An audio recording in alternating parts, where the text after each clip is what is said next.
आपण पाहता Sillod express news.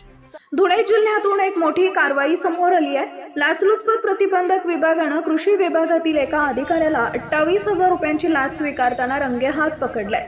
Dhule प्रतिनिधी गोकुळ देवरे।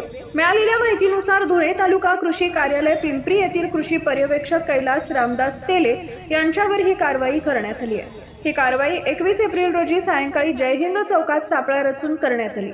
तक्रारदाराकडून ठिबक सिंचन पडताळणीसाठी सुरुवातीला 35,000 रुपयांची मागणी करण्यात आली होती। त्यानंतर 28,000 रुपये स्वीकारताना तेले यांना रंगेहात अटक करण्यात आली। या प्रकरणी देवपूर पोलीस ठाण्यात भ्रष्टाचार प्रतिबंधक कायद्यानुसार गुन्हा दाखल करण्यात आला असून पुढील तपास सुरू आहे। दरम्यान लाचलुचपत प्रतिबंधक विभागानं नागरिकांना आवाहन केलंय की कोणत्याही शासकीय कामासाठी लाच मागितल्यास त्वरित तक्रार करा। पाहत रहा सिल्लोड एक्सप्रेस न्यूज, जनतेचा आवाज, सत्याची साथ। चॅनलला सबस्क्राइब करा, लाईक करा आणि शेअर करायला विसरू नका।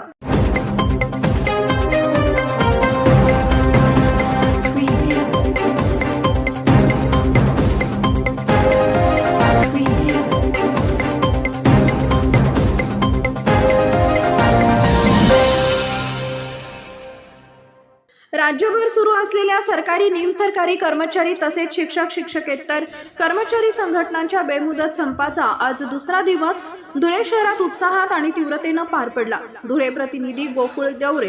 धुळे येथील कल्याण भवन इथं आयोजित ठिय्या आंदोलनाला कर्मचाऱ्यांचा उत्स्फूर्त प्रतिसाद मिळाला। आंदोलनस्थळी कर्मचारी संघटनांच्या वतीने जोरदार घोषणाबाजी करत शासनाच्या धोरणाविरोधात तीव्र नाराजी व्यक्त करण्यात आली।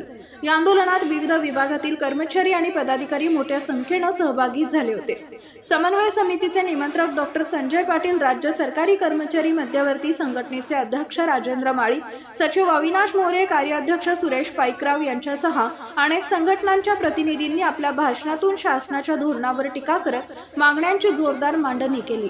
महसूल, वन, पशुसंवर्धन, तंत्रनिकेतन, शिक्षक, तलाठी, कंत्राटी कर्मचारी तसेच पोलीस कार्यालयीन कर्मचारी संघटनांनी या आंदोलनात सक्रिय सहभाग घेतला।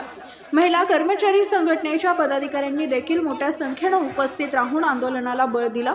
दरम्यान आंदोलनाची पुढील दिशा अधिक तीव्र करण्यासाठी उद्या 23 एप्रिल रोजी सकाळी 10 वाजता धुळे येथील कल्याण भवन पासून क्युमाइन क्लब जेल रोड पर्यंत भव्य महामोर्चाचं आयोजन करण्यात आलंय।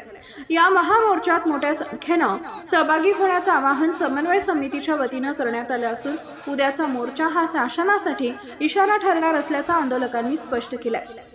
आता पाहणं महत्त्वाचं ठरणार आहे की कर्मचाऱ्यांच्या मागण्यांवर शासन काय भूमिका घेते आणि हा संप आणखी किती दिवस चालणार। पाहत रहा सिल्लोड एक्सप्रेस न्यूज, जनतेचा आवाज, सत्याची साथ। चॅनलला सबस्क्राइब आणि लाईक करा।